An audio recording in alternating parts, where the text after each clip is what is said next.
श्रोता मित्र, आज की वेद पाठशाला की कक्षा में आपका स्वागत है। हमारे सर्वेक्षण ने हमें पुराने नियम के नबियों की पुस्तकों तक ले आया है और इन दिनों में हम हागे नबी का सर्वेक्षण कर रहे हैं। इस पुस्तक में छोटी 2 अध्याय हैं जिसमें हागे के 4 महान संदेश हैं। पिछले 2 अध्ययनों में हमने हागे के पहले संदेश को देखा था जो प्राथमिकता के ऊपर में है, जिसे मैं परमेश्वर को प्रथम स्थान देना कहता हूं। अब हागे के दूसरे संदेश को सुने, जहां इस प्रकार है। फिर 7वें महीने के 21वें दिन को यहोवा का यह वचन हागे भविष्यवक्ता के पास पहुंचा। सालतियल के पुत्र यहूदा के अधिपति जरुब्बाबेल और यहोसादाक के पुत्र यहोशू महायाजक और सब बचे हुए लोगों से यह बात कह, तुम में कौन है जिसने इस भवन की पहली महिमा देखी है? अब तुम इसे कैसी दशा में देखते हो? क्या यह सच नहीं कि यह तुम्हारी दृष्टि में उस पहले की अपेक्षा कुछ भी अच्छी नहीं है? तो भी अब यहोवा की यह वाणी है, हे जरुब्बाबेल, हियाबान, और हे यहोसादाक के पुत्र यहोशू महायाजक, हियाबान, और यहोवा की यह वाणी है कि हे देश के सब लोगों, हियाव बांध कर काम करो, क्योंकि मैं तुम्हारे संग हूं। सेनाओं के यहोवा की यही वाणी है। तुम्हारे मिस्र से निकलने के समय जो वाचा मैंने तुमसे बांधी थी, उसी वाचा के अनुसार मेरा आत्मा तुम्हारे बीच में बना है। इसलिए तुम मत डरो, क्योंकि सेनाओं का यहोवा यूं कहता है, अब थोड़ी ही देर बाकी है कि मैं आकाश और पृथ्वी और समुद्र और स्थल सबको कंपित करूंगा, और मैं सारी जातियों को कंपकपाऊंगा, और सारी जातियों की मनभावनी वस्तुएं आएंगी, और मैं इस भवन को अपनी महिमा के तेज से भर दूंगा। सेनाओं के यहोवा का यही वचन है। चांदी तो मेरी है और सोना भी मेरा ही है। सेनाओं के यहोवा की यही वाणी है। इस भवन की पिछली महिमा इसकी पहली महिमा से बड़ी होगी, और इस स्थान में मैं शांति दूंगा। सेनाओं के यहोवा की यही वाणी है। श्रोता मित्र, हागे के ये 4 संदेश जो इन 2 छोटे अध्यायों में लिखे गए हैं, वो सामूहिक तौर से विश्वास का केंद्र कहलाते हैं। प्रथम संदेश में हागे ने कहा है कि विश्वास आपकी प्राथमिकता को दिखाएगा। दूसरे संदेश में हागे कहता है, विश्वास आपके महत्व व परिदृश्य को बताएगा। यह उस सुरंग का दर्शन के जैसा है जिसे हमने नेहमाया के अध्ययन में सीखा था। नेहमाया के पास सुरंग दर्शन था। परिदृश्य सुरंग दर्शन के जैसा है। ये दोनों कहते हैं, चारों तरफ देखो और फिर अपने उद्देश्य को देखो, और फिर उन सभी समस्याओं को देखकर अस्वीकार करो जो आपके उद्देश्य को पूरा करने में बाधा के कारण हैं। पीछे मुड़कर देखने की अपेक्षा आगे देखो जो परमेश्वर आपसे करवाना चाहता है। परमेश्वर के अनेक लोग पीछे मुड़कर देखते हैं। हागे अपने दूसरे संदेश में इस सत्य को प्रकट करता है कि यहूदा के लोग पीछे मुड़कर देखते हैं। 15 वर्षों तक परमेश्वर के भवन का निर्माण ऐसा ही पड़ा है, पर अब हागे ने प्रचार किया, तब लोगों ने कार्य प्रारंभ किया। जिस प्रकार सुलेमान ने मंदिर का निर्माण किया था, उस प्रकार की सामग्री उनके पास अब नहीं है। सुलेमान ने सोना, चांदी और बहुमूल्य वस्तुओं को लगाकर लाखों रुपया खर्च किया था। सुलेमान का प्रारंभिक मंदिर सुंदर व अलंकृत था। जब दूसरी बार मंदिर का नींव डालने का कार्य समाप्त हुआ, तो वे लोग जवान लोग थे। उन्होंने सुलेमान के मंदिर को नहीं देखा था। उनका जन्म बाबुल में हुआ था। एजरा की पुस्तक के 3 अध्याय में हम देखते हैं कि जब मंदिर का नींव डालने का कार्य समाप्त हो गया, तब सब लोगों ने परमेश्वर की स्तुति व प्रशंसा की, परंतु अनेक लेवी, याजक और अन्य अगुवे जो वृद्ध थे, उन्होंने सुलेमान के सुंदर मंदिर को स्मरण किया और बड़ी आवाज से वे रोने लगे। सो रोने व आनंद मनाने की आवाज इतनी बड़ी थी कि दूर तक सुनाई पड़ती थी। श्रोता, इस बड़े हुल्लड़ का आत्मिक प्रयोग इस प्रकार है, अर्थात परमेश्वर के सबसे उत्तम व अच्छे बात का शत्रु कुछ अच्छा है। परमेश्वर हमेशा सबसे अच्छा चाहता है, अपनी सिद्ध इच्छा को प्रकट करना चाहता है। परंतु शैतान नहीं चाहता कि परमेश्वर का कोई भी कार्य बहुत अच्छा हो। वह परमेश्वर की अच्छाई का हमेशा विरोध करता है। उदाहरण के लिए मैं बताना चाहता हूं कि यदि परमेश्वर चाहता है कि आप एक मेडिकल डॉक्टर बनकर ग्रामीण क्षेत्र में कार्य करें और लोगों को परमेश्वर का वचन सुनाएं, परंतु शैतान बड़ा चालाक है। वह आपको ऐसा नहीं कहेगा कि बैंक में जाकर डाका डालो, परंतु वह आपके मन में काम करेगा और किसी दूसरे के द्वारा कार्य करेगा। और वह आपसे कहेगा, आप क्यों गांव के क्षेत्र में कार्य करने जा रहे हो जहां किसी प्रकार की सुविधा नहीं है। शहर में बड़े अस्पताल हैं और सभी सुविधाएं भी हैं। यही काम करो और मजे से रहो। सुमित्र शैतान इस प्रकार लालच देकर लोगों को परमेश्वर की इच्छा से अलग कर देता है। श्रोता, दूसरा जो मंदिर था वो अच्छा था, परंतु सुलेमान ने जिस मंदिर को बनाया था वह सबसे उत्तम और परमेश्वर के अनुसार था। श्रोता, जब न्याय के सिंहासन पर प्रभु यीशु मसीह होगा, तब वह हमसे जांच करेगा कि क्या हमने परमेश्वर की योजना अनुसार कार्य किया या फिर अपनी योजना के अनुसार में कार्य किया है।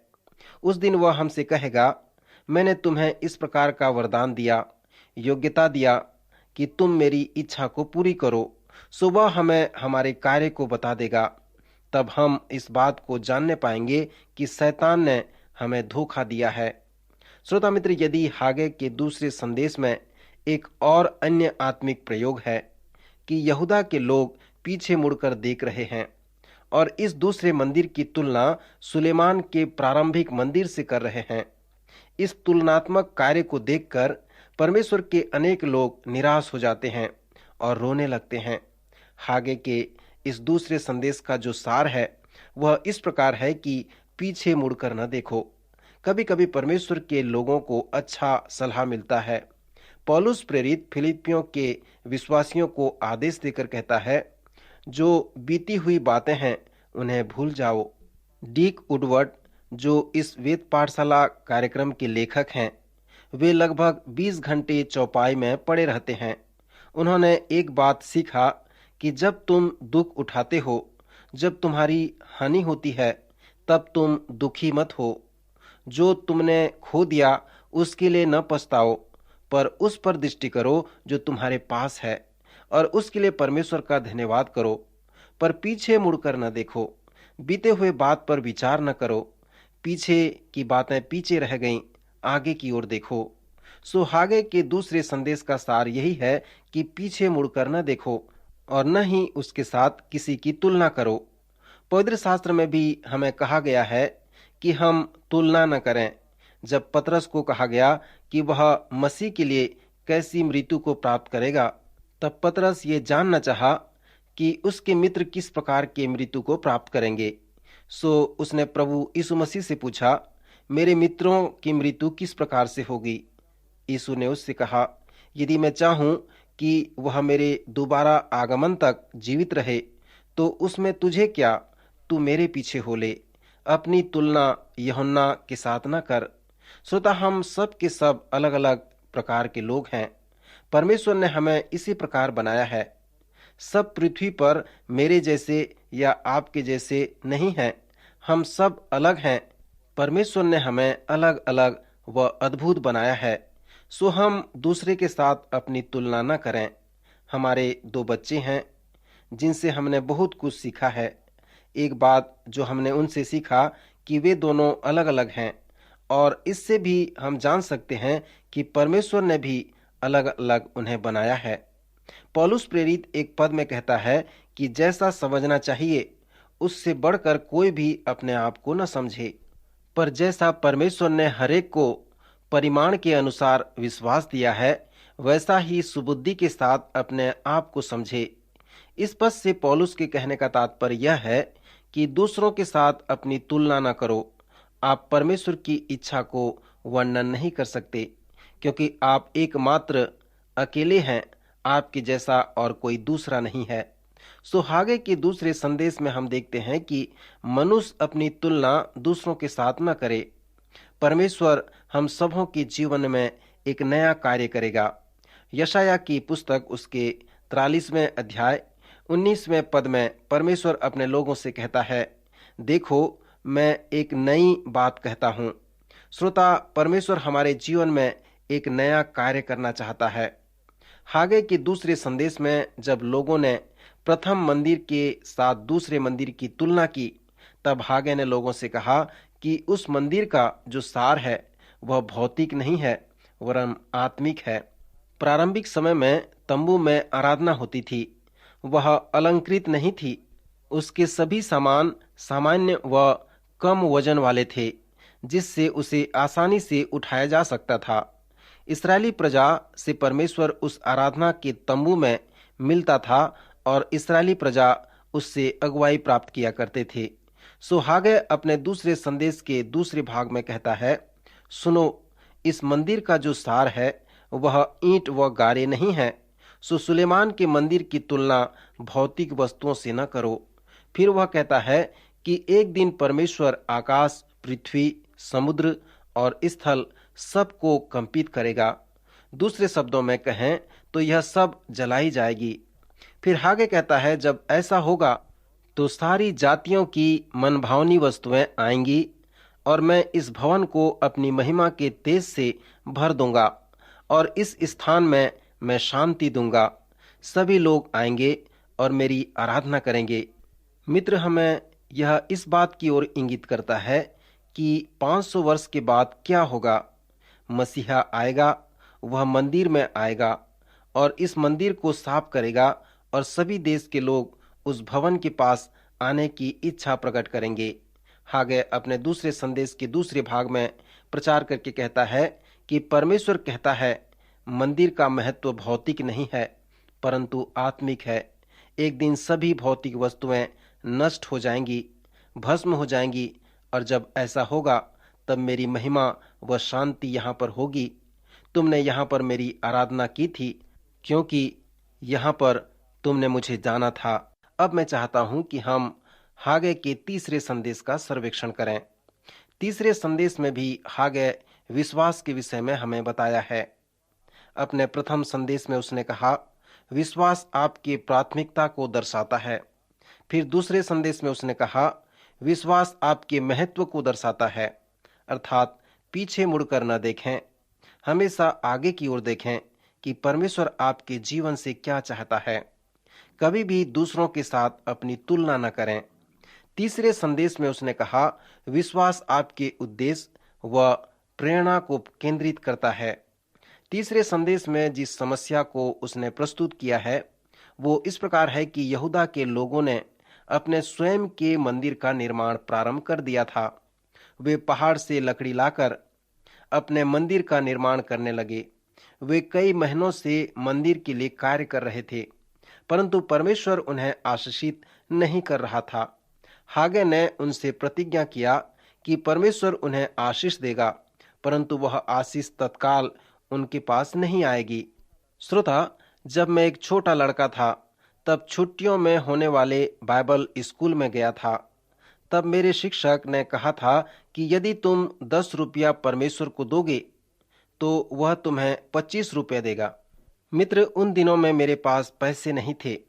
मैं कुछ कार्य करके किसी भी तरह से 10 रुपया प्राप्त किया और उसे दान के समय में इस विश्वास से डाल दिया कि परमेश्वर अब मुझे 25 रुपये देगा। परंतु जब मुझे नहीं मिला तब मैं घर जाकर रोने लगा। मेरी बड़ी बहन मुझे समझाने लगी कि यह पैसा इस प्रकार अपने आप तुम्हारे पास नहीं आएगा। श्रोता, इसी प्रकार यहूदा के लोगों का विचार था। वे तत्काल परमेश्वर से आशीष पाना चाहते थे। उन्होंने हागे से कहा, हमारी आशीष कहाँ है? तुमने कहा था कि परमेश्वर हमारे साथ है, वह हमें आशीष देगा, पर क्यों वह हमें आशीषित नहीं करता? तब हागे ने एक बड़ा उपदेश उनको सुनाया और कहा, याजकों के पास जाओ और व्यवस्था के विषय में उनसे प्रश्न पूछो। स्मरण रहे कि याजक शिक्षक थे और यहूदा के लोग किसी भी समय में याजकों के पास जा सकते थे और वे उन्हें मूसा की व्यवस्था के विषय में पूछ सकते थे जिन्हें वे नहीं समझ पाते थे। यदि कोई अपने वस्त्र के आंचल में पवित्र मांस बांधकर उसी आंचल से रोटी व पकाए हुए भोजन व दाखमधु व तेल व किसी प्रकार के भोजन को छुए तो क्या वह भोजन पवित्र ठहरेगा? याजक उत्तर देते थे, नहीं। फिर हागे ने पूछा, यदि कोई जन मनुष्य की लोथ के कारण अशुद्ध होकर ऐसी किसी वस्तु को छुए तो क्या वह अशुद्ध ठहरेगी? तब याजक उत्तर देकर कहते थे, हाँ, वह अशुद्ध ठहरेगी। फिर हागे ने कहा, यहोवा की यह वाणी है कि मेरी दृष्टि में यह प्रजा और यह जाति उसी प्रकार है और इनके सब काम भी वैसे ही हैं और जो कुछ वे वहां चढ़ाते हैं वह भी अशुद्ध है। श्रोता, जैसे आप हागे के तीसरे संदेश का अध्ययन करते हैं तो इस बात को स्मरण रखें कि उन लोगों से हागे का कहना यह था कि तुम पापों में पड़े हो, इसलिए तुम्हें बाबुल जाना पड़ा, परंतु अब तुम बाबुल से वापस आ गए हो। परमेश्वर ने तुम्हारे पाप क्षमा कर दिए हैं, परंतु अब तुम्हें कुछ समझने की आवश्यकता है कि पाप जो है वह रोग की तरह संक्रामक है, परंतु पवित्रता इस प्रकार नहीं है। हागे अपने प्रथम संदेश की तरह वह कहता है, पवित्र बनने के लिए समय लगता है और परमेश्वर का अनुग्रह ही हमें पवित्र बनाता है। परमेश्वर का अनुग्रह हमारे लिए परमेश्वर की आशीष है जिसे हम अपने कार्यों द्वारा प्राप्त नहीं कर सकते। उसने कहा, परमेश्वर की आशीष को प्राप्त करने का मतलब ये नहीं है कि तुम आज्ञाकारी बने रहो।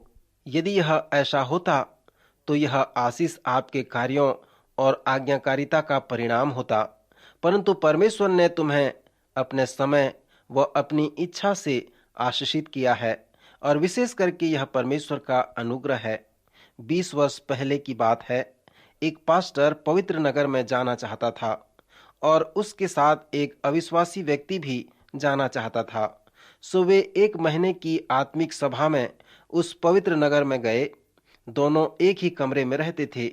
सभा के अंतिम दिनों में उस व्यक्ति ने उस पास्टर से कहा, हमारा समय समाप्त हो रहा है, परंतु अभी तक मैं पवित्र नहीं बन पाया हूँ।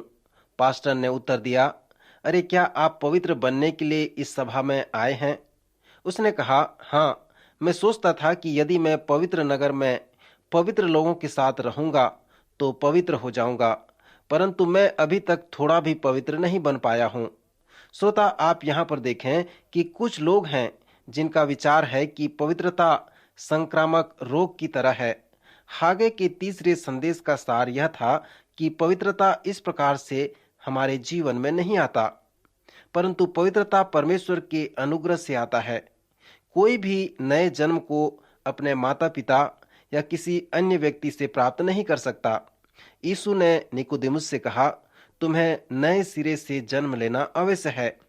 तुम इसे अपने माता पिता या किसी पवित्र व्यक्ति द्वारा प्राप्त नहीं कर सकते। एक व्यक्ति का बच्चा बहुत बीमार था और उस व्यक्ति ने परमेश्वर से प्रार्थना करके कहा कि हे परमेश्वर, यदि तू बच्चे की सहायता करेगा तो मैं कुछ भी करने के लिए तैयार हो जाऊंगा, जो तू मुझे कहेगा। श्रोता, क्या आप कुछ करने के द्वारा उस बच्चे को स्वस्थ कर सकते हैं? नहीं कर सकते। अच्छा स्वास्थ्य संक्रामक बीमारी की तरह नहीं है। आप संक्रामक बीमारी को फैला सकते हैं, परंतु अच्छा स्वास्थ्य को फैला नहीं सकते। सो हागे के कहने का तात्पर्य यह है कि पवित्रता उस संक्रामक बीमारी की तरह नहीं है। आप इसे एक मनुष्य से दूसरे मनुष्य में नहीं फैला सकते, परंतु यह पवित्रता परमेश्वर के अनुग्रह से हमें मिलता है। यह परमेश्वर के तरीके व परमेश्वर के समय में हमारे पास में आता है। यह हमारे कार्य व योग्यता से हमें नहीं मिलता। यहाँ पर इस छोटे से पुस्तक के 2 अध्यायों में एक और संदेश है। उसके पहले संदेश में उसने कहा, विश्वास आपके प्राथमिकता को दर्शाता है। दूसरे संदेश में उसने कहा, विश्वास आपके महत्व को दर्शाता है। तीसरे संदेश में उसने कहा, विश्वास आपके उपयोगिता को दर्शाता है। आपको पवित्र होने का कारण क्या है? अच्छे कार्य करके परमेश्वर की आशीषों को प्राप्त करने का कारण क्या है? क्या आप आशीष पाने के लिए अच्छे कार्य करते हैं या फिर इसलिए करते हैं कि इसके द्वारा आप परमेश्वर की महिमा करें? हागे के तीसरे संदेश में वह आपके कारण को केंद्रित करता है। उसके चौथे संदेश में हागे का प्रचार इस प्रकार है कि विश्वास आपके लिए आपके भय को केंद्रित करता है। यहूदा के लोग जब बंधुआई से वापस आए, तब जब वे यरूशलेम में आए तो वे मंदिर का पुनर्निर्माण कार्य प्रारंभ किया। और जब वे इस प्रकार कर रहे थे तब उनके शत्रुओं ने उनका विरोध किया। और जब वे इस बात का अनुभव किए कि हमारे पास न तो सेना है न तो हथियार है कि हम अपने आप की रक्षा करें, हमारे पास न तो देश है, न संविधान है, न झंडा है, सो वे यहूदिया और यरूशलेम के चारों तरफ जो शत्रु थे उनसे वे भयभीत हो गए थे। इस प्रकार हागे ने अपने चौथे संदेश में प्रचार करके कहा, आपका विश्वास आपके भय को प्रकट कर देगा। दूसरे अध्याय के 20 पद से लेकर 23 पद में उस संदेश के सारांश को सुने, जहां पर हम पढ़ते हैं, यहूदा के अधिपति जरुब्बाबेल से यूं कह, मैं आकाश और पृथ्वी दोनों को कंपाऊंगा और मैं राज्य की गद्दी को उलट दूंगा और उनका बल तोड़ दूंगा, रथों और चढ़वैयों समेत उलट दूंगा और घोड़ों समेत सवार एक दूसरे की तलवार से गिराए जाएंगे। और उस दिन, हे मेरे दास जरुब्बाबेल, मैं तुझे लेकर अंगूठी के समान रखूंगा, क्योंकि मैंने तुझी को चुन लिया है। सेनाओं के यहोवा की यही वाणी है। श्रोता, हागे के इन 4 संदेशों को हम देखते हैं कि परमेश्वर ने हागे के द्वारा यहूदा के अधिपति सल्तियेल के पुत्र जरुब्बाबेल के पास और यहोसादाक के पुत्र यहोशू महायाजक के पास पहुंचाया। उसने अगुओं के पास पहुंचाया ताकि उसे उसका प्रतिक्रिया शीघ्र मिल सके। योना ने भी इसी प्रक्रिया को लागू किया था और लोगों ने मन फिराया था। उसने सबसे पहले निनवे के राजा से वचन प्रचार किया और जब राजा का मन बदल गया तब संपूर्ण शहर में बेदारी आ गई। सो हागे ने भी बड़ी बुद्धिमानी के साथ अगुओं को प्रचार किया। सभी संदेशों में उसने यहूदा के अधिपति जरुब्बाबेल और यहोशू महायाजक को संबोधित किया है और फिर उसके बाद लोगों को संबोधित किया है। और ऐसा उसने इसलिए किया कि शायद उसे अच्छा परिणाम मिल सके। सो हागे ने संदेश के बाद एक अच्छे परिणाम को देखा, क्योंकि परमेश्वर उसके संग था और परमेश्वर के अभिषेक से ही वह भेजा गया था। क्योंकि हागे ने इसी पद्धति को लागू किया कि उसने अगुओं को सर्वप्रथम प्रचार किया, क्योंकि लोग उनके पीछे चलते थे। सो इस प्रकार उसे एक अच्छा परिणाम मिला। हागे के चौथे संदेश का जो उद्देश्य था कि अपने शत्रु से न डरो। जिन फारसियों ने बाबुल को जीत लिया है उनसे न डरो, उनकी शक्ति व सामर्थ को देखकर न डरो।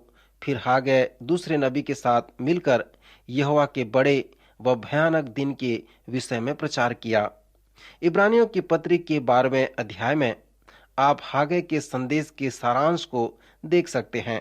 हागे कहता है, परमेश्वर आकाश व पृथ्वी को हिला देगा। फिर वह कहता है कि जो वस्तुएं हिलाई जाती हैं वे सृजी हुई वस्तुएं होने के कारण टल जाएंगी, ताकि जो वस्तुएं हिलाई नहीं जाती वे अटल बनी रहें। वह कहता है कि परमेश्वर राज्य की गद्दी को उलट देगा, सो उससे भयभीत न हो। पवित्र शास्त्र में हम पढ़ते हैं कि राज्य व देश में युद्ध होगा और फिर यहोवा का दिन आएगा। श्रोता मित्र, क्या आप इस प्रकार के युद्ध व लड़ाइयों से भयभीत हैं? हागे के चौथे संदेश में जो संदेश है कि भयभीत न हो, विश्वास में स्थिर रहो, परमेश्वर तुम्हें चुन लिया है, वह तुम्हें सुरक्षित रखेगा। सो मित्र, हागे के तीसरे व चौथे अध्याय में परमेश्वर के लोगों से हागे कहता है कि परमेश्वर की आशीष तुम पर आएगी, परंतु तुम्हारे कार्यों या तुम्हारे प्रयत्नों द्वारा नहीं, वरन परमेश्वर के अनुग्रह से आएगी। वह तुम्हारे सताने वालों की गद्दी को उलट देगा और उसके राज्य के बल को तोड़ डालेगा। सो भयभीत न हो, विश्वास में स्थिर रहो। प्रभु आज के वचन द्वारा आपको आशीष दे।